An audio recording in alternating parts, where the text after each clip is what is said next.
The only woman left alive after a plague searches for a way to save humanity. She thinks there isn't a man she can trust until she meets Kaden.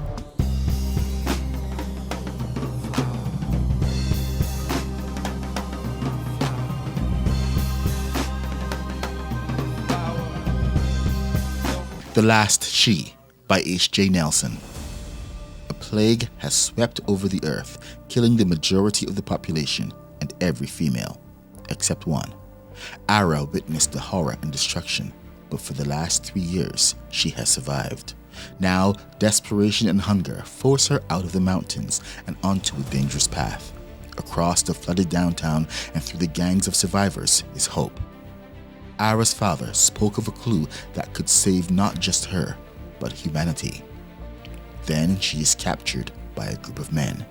Despite the seeming kindness of Kaden, a young man her own age, Ara doesn't know if she can trust them. Then again, there's no way she can cross the plague-ridden city on her own. Men, monsters. Is there a difference? This is the story of The Last She. Chapter 1. Blood and Water. Ara. I crouched below the dilapidated bridge and scrubbed the blood off my fingers. River rocks, tinged with grey, ochre, and green, wavered beneath the current, but I didn't reach for one. Instead, I rubbed my hands against each other, white and dismembered in the flow. Like a dead man's. Look, Chaos treed a squirrel. Wouldn't know what to do if he actually caught one. Crazy dog. All around, the trees faded colors of blood and pus, as if no time had passed. But no traffic roared across the bridge, and the center had given way. The two ends stretched out like doomed lovers' hands. A camouflage backpack nestled between the eaves of the bridge, and below it, a squirrel lay spread-eagled on a river rock. He glared at me, his body laid open and his face crushed. Without my bow, I'd had to smash him with a rock. I couldn't risk lighting a fire and had eaten only the kidneys, liver, and heart. The salty taste and chewy texture only reminded me how long it had been since I had eaten a real meal. I needed a weapon. It was the mantra that had pounded through my head the last 2 weeks, the same reasoning which had led me to an insane plan. One my father would never have approved of. I stood and wiped my hands dry, then fished out my backpack. The squirrel's blood had dried beneath my nails, but I let it be. My hands had been stained by worse. I pushed through the tall weeds until I found the overgrown trail that ran beside the river and the prints I had found fresh last night. A group of 4 men, no carts or animals, heading deeper into the city.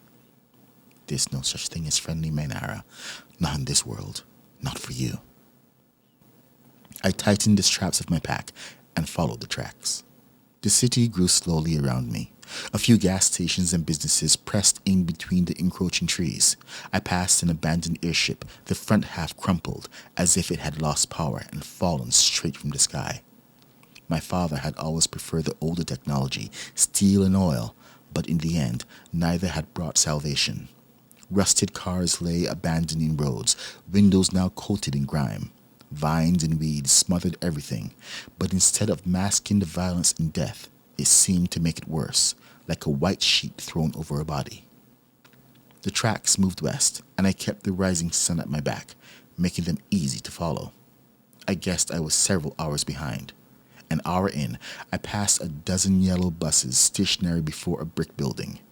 "Forgive us," had been spray painted in red on the wall, some of the paint running down like blood. I stopped to stare, burying 1,000 memories of the life I had once had. If the bold words were meant to scare me, they didn't. No forgiveness had been given, and I would not ask. I walked again. A fall breeze drifted between the abandoned houses, carrying scents of concrete and rot. Most were boarded over, though some had been gutted clean as a fresh kill. Only a few bore a red X painted across the door. These were untouched. The sun climbed higher, and I checked over my shoulder more and more often. At noon, I found their second mistake. A plume of smoke blackened the sky 2 miles west, dead on their current path. I scaled a pine and surveyed the area with binoculars. Nothing moved but smoke drifting into the sky. Why send a signal to the whole world? Stupidity? Overconfidence? Both? I crept closer.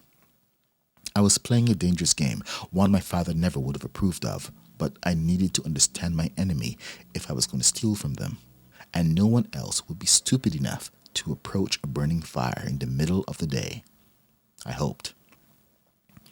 The scent of burning flesh hit me well before I stood next to the bonfire, the warmth deceptively inviting against the chill of the day. It had been lit in the middle of a cul-de-sac, between a rusted Chevy and a blue minivan with no wheels. Buried beneath smoldering branches was the blackened body of a large animal. I stared at it, a chill like a cold finger running down my spine. The animal had been infected. I glanced over my shoulder and then rested my hand on my dangerously empty pistol. I needed a weapon. I forced myself around the fire, unable to resist tracking the kill. A split heart, splayed wide. An elk then, and a large one at that. The tracks were spaced close where the first shot had taken him, then wide where he had run. A pool of blood where he had fallen, then surged upwards before the second shot killed him.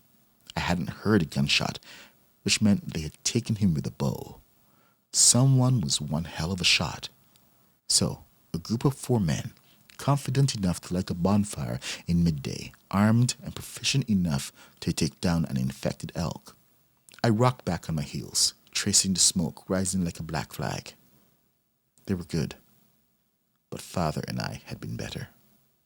Ara, I made a mistake. We all did. Go back to the beginning. It's not too late. I stood up and began to follow the trail. Maybe it was too late for humanity, but it wasn't too late for me. Stray leaves blew across the street, catching flame and burning dangerously close to the houses nearby. I didn't bother to stop them. Let the world burn. End of chapter 1. Make sure to leave a like or a comment if you like this episode. Let us know how we're doing, or if you just want to say hi. I hope you enjoyed this first chapter and found something new to read. Until next time, happy reading.